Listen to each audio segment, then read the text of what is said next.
দুর্ঘটনায় মৃত্যু হলো এক ব্যক্তির। অন্যদিকে আশঙ্কাজনক অবস্থাতে এক যুবককে আগরতলার জিবি হাসপাতালে পাঠানো হয়েছে। মর্মান্তিক এই দুর্ঘটনাটি ঘটে গেল দেবশিল্পী বিশ্বকর্মার পুজোর দিন রাতের বেলাতে। এই ঘটনাটি ঘটেছে খোয়াইয়ের হাতকাটা এলাকায়।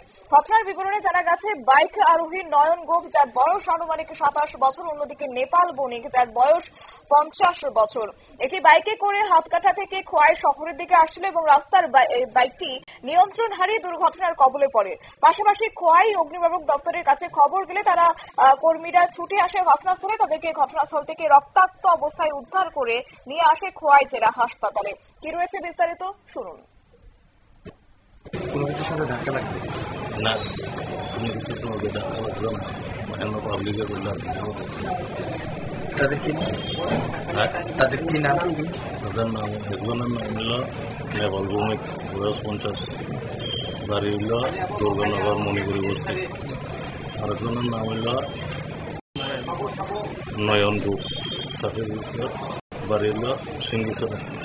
তারা কই থেকে কই যেতেছিল? তারা, আমরা তো এখান থেকে গিয়া বলছি, তারা তো জবাবে দিতে পারে না। অগ্নিনির্বাপক দপ্তরের কর্মীদের বক্তব্য আপনারা শুনলেন। অবশ্যই ক্ষেত্রে হাসপাতালে চিকিৎসক নেপাল বণিক, যার বয়স 50 বছর, তাকে মৃত বলে ঘোষণা করেন। অপর বাইক আরোহী নয়ন গোপকে আশঙ্কাজনক অবস্থায় জীবিতে পাঠানো হয়। তবে বিশ্বকর্মার পুজো রাতে এই ধরনের একটি মর্মান্তিক দুর্ঘটনার খবর ছড়িয়ে পড়তে গোটা এলাকা জুড়ে নেমে আসে শোকের ছায়া। নিয়ে নিচ্ছে ছোট্ট একটি বিজ্ঞাপন বিরতির সঙ্গে থাকুন।